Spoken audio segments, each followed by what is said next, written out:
নমস্কাৰ বন্ধু বান্ধৱীসকল, আজি এটা নতুন খবৰলৈ আপোনালোকক স্বাগতম জনাইছোঁ। যিহেতু আনদিনাৰ দৰে আজিও লৈছোঁ আপোনালোকৰ মাজত এটা নতুন ভিডিঅ', যিটো আপোনালোক দিব ওলাইছোঁ অৰুণোদয় আঁচনিক লৈ।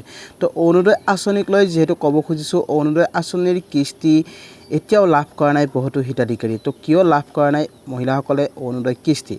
তো মুখ্যমন্ত্ৰীয়ে যিহেতু জনাইছিলে সকলো মহিলাকে দিয়া হ'ব অৰুণোদয় কিস্তি, কিন্তু কিয় দিয়া নহ'ল, কিহৰ বাবে আপোনালোকে লাভ নকৰিলে অৰুণোদয় আঁচনিৰ ধন?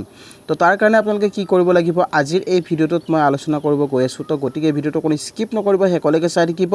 তো বলক ভিডিঅ'টো আৰম্ভ কৰোঁ। Welcome to my channel good luck Assam. যিসকল মহিলাই এতিয়াও লাভ কৰা নাই অৰুণোদয় আঁচনিৰ কিস্তি, তেতিয়াহ'লে আপুনি কি কৰিব লাগিব চাওক। যিহেতু অৰুণোদয় আঁচনিৰ নামত যিহেতু মুখ্যমন্ত্ৰীয়ে কৈছিলে যে সকলো মহিলাকে দিয়া হ'ব, যিমান দুখীয়া পৰিয়াল আছে সকলো মহিলাই লাভ কৰিব অৰুণোদয় আঁচনিৰ ধন। যিহেতু আপোনালোকক 1250 টকাকৈ দিয়া হৈছিলে প্ৰতি মাহৰ 10 তাৰিখে যিহেতু হিতাধিকাৰী একাউণ্টলৈ প্ৰাপ্য ধন যিহেতু আপোনালোকক দিয়া হৈছিলে প্ৰতি মাহৰ 10 তাৰিখে। কিন্তু 10 তাৰিখৰ পৰা যিহেতু 15 তাৰিখে আপোনালোকৰ এটা সময় থাকে, সেই সময়ছোৱাটো আপোনালোকৰ যিহেতু একাউণ্টত অহা নাই এতিয়ালৈকে যিহেতু অৰুণোদয় আঁচনিৰ কিস্তি। কিন্তু কিয় নাপালে আপুনি?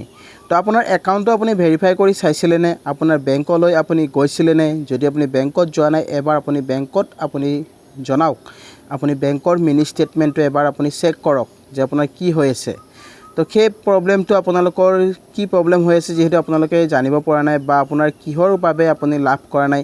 যিহেতু আগতে আপোনালোকৰ এনেকুৱা হৈছিলে, যেতিয়া আপোনালোকক অৰুণোদয় আঁচনিৰ কিস্তি কম আছিলে, যেতিয়া 800 টকা দিছিলে, 830 টকা, তাৰপিছত বৃদ্ধি কৰা হ'ল 1000 টকা, তাৰপিছত আপোনালোকক দিয়া হ'ল 1250 টকা। কিন্তু 1250 টকা যেতিয়াৰ পৰা মহিলাসকলৰ ধনৰাশি যিহেতু বৃদ্ধি কৰা হ'ল, তেতিয়াৰ পৰা যিহেতু বহুতো মহিলাই এতিয়াও সঠিকভাৱে যিহেতু অৰুণোদয় আঁচনিৰ ধন লাভ কৰিব পৰা নাই।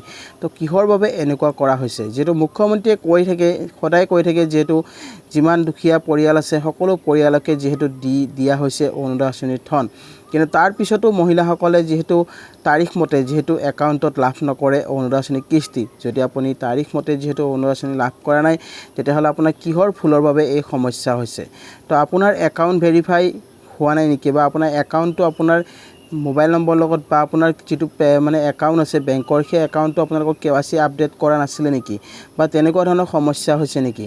যদি আপোনাৰ বেংকৰ ফালৰ পৰা একো অসুবিধা নাই, তেনেহ'লে আপুনি কিয় লাভ কৰা নাই? চাওক, যিহেতু মুখ্যমন্ত্ৰীয়ে কৈছে যে আগতে যিবিলাক অৰুণোদয় আঁচনিৰ বাবে আবেদন কৰিছিলে বা যিবিলাক দুখীয়া শ্ৰেণীৰ লোক আছে, সেই দুখীয়া শ্ৰেণীৰ লোকসকলক যিহেতু কৈছিলে যে প্ৰত্যেক মাহৰ 10 তাৰিখে আপোনাৰ একাউণ্টত সোমোৱাই দিব বুলি কৈছিলে।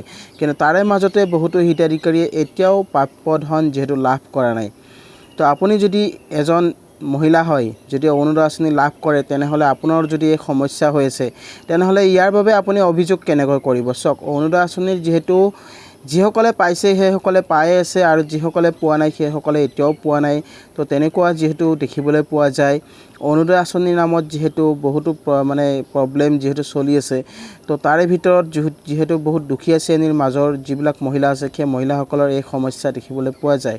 যদি আপোনাৰ এনেকুৱা ধৰণৰ সমস্যা হৈ থাকে, তেনেহ'লে কি কৰিব লাগিব? চাওক, আগতে যিহেতু দালাল চক্ৰান্তই আপোনালোকৰ অৰুণোদয় আঁচনিৰ নামত যিহেতু ধন সংগ্ৰহ কৰিছিলে, বা আপোনালোকে অৰুণোদয় আঁচনি পইচা দিয়াৰ পিছতো আপুনি লাভ কৰা নাছিলে, কিন্তু তেনেকুৱা যিহেতু দেখিবলৈ পোৱা যায়। এবাৰ যিহেতু মুখ্যমন্ত্ৰীয়ে যিহেতু সদায় কৈ থাকে যিহেতু অৰুণোদয় আঁচনিৰ নামত বা কোনো ধৰণৰ আঁচনিৰ নামত আপোনালোকে কোনো ধৰণৰ দালাল চক্ৰান্তক পইচা দিব নালাগে বা একো কৰিব নালাগে, আপোনাৰ একাউণ্টত প্ৰতি মাহৰ 10 তাৰিখে সোমাই যাব অৰুণোদয় কিস্তি। যদি তেনেকৈ কোৱাৰ পিছতো এতিয়াও যিহেতু বহুতো মহিলাই লাভ কৰা নাই যিহেতু সময়মতে অৰুণোদয় কিস্তি, তো কিহৰ বাবে এনেকুৱা কৰি আছে? তো এটাই আপোনালোকক ক'ব খুজিছোঁ, যদি আপুনি এজন যোগ্য হিতাধিকাৰী হয়, আপোনাৰ যদি সকলো ফালৰ পৰা ঠিকে আছে, আপুনি অৰুণোদয় আঁচনিৰ আবেদন কৰিছিলে বা আপুনি পাই আহি আছিলে, প্ৰতি মাহৰ 10 তাৰিখে আপুনি কিস্তি লাভ কৰি থাকে, এবাৰ যদি আপুনি 2-3টা কিস্তি যদি আপুনি লাভ কৰা নাই, তাৰ কাৰণে আপোনালোকে এটা অভিযোগ কৰিব লাগিব। সেই অভিযোগটো আপুনি কেনেদৰে কৰিব? অভিযোগটো কৰাৰ এটা উপায় যিহেতু আপোনাক দিব খুজিছোঁ। যদি আপুনি অভিযোগ কৰিব বিচাৰিছে, তেনেহ'লে আপুনি ডাইৰেক্ট আপোনালোকে যাব পাৰে মহকুমা অফিচত আপোনাৰ নামটো আপুনি চেক কৰিব। মহকুমা অফিচত যদি আপোনাৰ নামটো আহিছে, আপোনাৰ নাম যদি আছে, বা কিবা কাৰণত হয়তো নামটো আপোনাৰ কৰ্তন হ'ব পাৰে, আপুনি হয়তো নেজানিব পাৰে, আপুনি লাভ কৰিম বুলি ভাবি আছে, আপোনাৰ অৰুণোদয় আঁচনি আপুনি লাভ কৰিম বুলি ভাবি থাকে, কিন্তু একাউণ্টত আপোনাৰ পইচাটো নাহে। তো আপুনি ভাবা নাই যে আপোনাৰ কি সমস্যা হৈ আছে।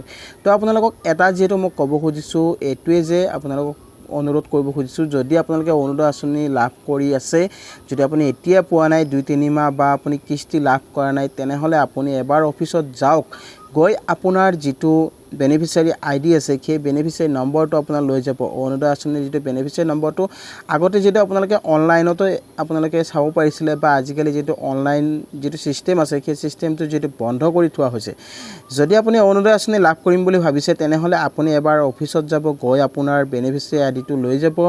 সেই আইডিটো আপোনালোকে নি তাতে আপোনালোকে চেক কৰক যে আপোনাৰ নামটো আছেনে নাই। যদি আপোনাৰ লিষ্টত নামটো আছে, তেনেহ'লে আপুনি নিশ্চয় লাভ কৰিব অৰুণোদয় আঁচনি। আৰু অৰুণোদয় আঁচনি এবাৰ যিটো মুখ্যমন্ত্ৰীয়ে যিটো জনাইছে যে আগতে যিবিলাক অসুবিধা হৈ আছিলে বা অৰুণোদয় কিস্তি আপোনালোকে লাভ নকৰে, তো তেনে ক্ষেত্ৰত যিহেতু বহুতো সমস্যা দেখিবলৈ পোৱা যায়, এবাৰৰ পৰা যিহেতু মুখ্যমন্ত্ৰীয়ে কৈছে যে আপোনালোকৰ ঘৰত মন্ত্ৰী বা বিধায়ক গৈ আপোনালোকৰ ভেৰিফাই কৰিব। তো আপোনালোকক যিবিলাক দুখীয়া শ্ৰেণীৰ লোক আছে, যিবিলাক দৰিদ্ৰ পৰিয়াল আছে, সেই দৰিদ্ৰ পৰিয়াল যিবিলাক পৰিয়ালৰ লোক আছে, সেই লোকসকলৰ ঘৰত গৈ আপোনালোকক ভেৰিফাই কৰিব। সেই ভেৰিফাই কৰিহে আপোনালোকক দিয়া হ'ব অৰুণোদয় আঁচনি। যদি আপোনালোকে অৰুণোদয় আঁচনি যিহেতু লাভ কৰিম বুলি যদি ভাবিছে, তেনেহ'লে আপোনালোকে কিছুদিন ৱেইট কৰক। আপোনালোকে যিহেতু ইলেকশ্যনৰ পাছতে হয়তো এই সুবিধাখিনি যিহেতু আপোনালোকে লাভ কৰিব পাৰিব। এতিয়া যিহেতু অৰুণোদয় আঁচনি যিহেতু মুখ্যমন্ত্ৰীয়ে কৈছে সকলো মহিলাকে দিয়া হৈছে, কিন্তু বহুতো মহিলাই এতিয়াও লাভ কৰা নাই, যিটো মোক কমেণ্টত জনাই আছে। বহুতো হিতাধিকাৰীৰ একাউণ্টত এতিয়াও পইচা সোমোৱা নাই, আৰু নতুনসকলে যিসকলে আবেদন কৰিছিলে সেই নতুন মহিলাসকলেও লাভ কৰা নাই অৰুণোদয় কিস্তি। মাত্ৰ মাজতে আপোনালোকে যিহেতু গম পায়, এটকা আপোনালোকক দিয়া হৈছিলে, এই এটকাটো দিওঁতে কিছুমানৰ সোমাইছিলে, কিন্তু কিছুমানৰ সোমোৱা নাই। তাৰে ভিতৰতে যিহেতু বহুতো হিতাধিকাৰী এনেকুৱা আছে যিবিলাক যিহেতু দুখীয়া শ্ৰেণীৰ লোক, তো সেই দুখীয়া শ্ৰেণীৰ লোকসকলেও যিহেতু প্ৰাপ্য ধন এতিয়াও লাভ কৰিব পৰা নাই। তো আপোনালোকে যদি পোৱা নাই, লাভ কৰা নাই যদি প্ৰাপ্য ধন, তেনেহ'লে আপুনি এবাৰ অভিযোগ এটা কৰি চাব পাৰে। যিহেতু আজিকালি অনলাইন ছিষ্টেম যিটো বন্ধ কৰা হৈছে, তো আপোনালোকে এবাৰ অফিচত যাব। অফিচত গৈ আপোনাৰ যিখিনি আপোনালোকৰ তথ্য পাতি আছে, সেই তথ্য পাতিখিনি আপোনালোকে দিব, আপোনাৰ ডকুমেণ্ট সহকাৰে আপুনি লৈ যাব। সেই বস্তুখিনি আপোনালোকে আকৌ নতুনকৈ আপোনালোকে পুনৰাই জমা কৰিব পাৰে। যিহেতু আপোনালোকক ক'ব খুজিছোঁ, অৰুণোদয় আঁচনিৰ যিহেতু মুখ্যমন্ত্ৰীয়ে কৈ আছে আৰু 3 লাখ লোকক যিহেতু দিব বুলি নতুনকৈ, কিন্তু সেই 3 লাখ লোকক যিহেতু দিম বুলি কৈছে, কিন্তু নতুনকৈ ফৰ্ম এতিয়ালৈকে দিয়া হোৱা নাই। এখন ফৰ্ম আপোনালোকে সকলোৱে জানে, সেই ফৰ্মখন দিছিলে, কিন্তু সেই ফৰ্মখন যিহেতু নিৰ্বাচন আয়োগে বন্ধ কৰি দিছে, কিন্তু সেইখন ফৰ্ম নিৰ্বাচনী প্ৰচাৰৰ বাবেহে ওলোৱা হৈছিলে, কিন্তু সেই ফৰ্মখন বন্ধ হৈ গৈছে। তো সেই ফৰ্মখন আপোনালোকে যদি পাইছে, সেইখন ফৰ্ম আপোনালোকে ফাইল কৰিছে নেকি, যদি কৰিছে সেই ফৰ্মখনত আপুনি পাবনে নাপায়, যিহেতু আপোনালোক সঠিককৈ জনাব নোৱাৰিম। সেই ফৰ্মখন আপোনালোকে জানিব লাগিব যে সেই ফৰ্মখন ফাইল কৰিলে পায় নে নাপায়। কিন্তু সেই ফৰ্মখনত যিহেতু পদুম ফুলৰ ছবি দিয়া হৈছিলে, সেইবাবে যিহেতু সেই ফৰ্মখন যিহেতু বন্ধ কৰা হৈছে।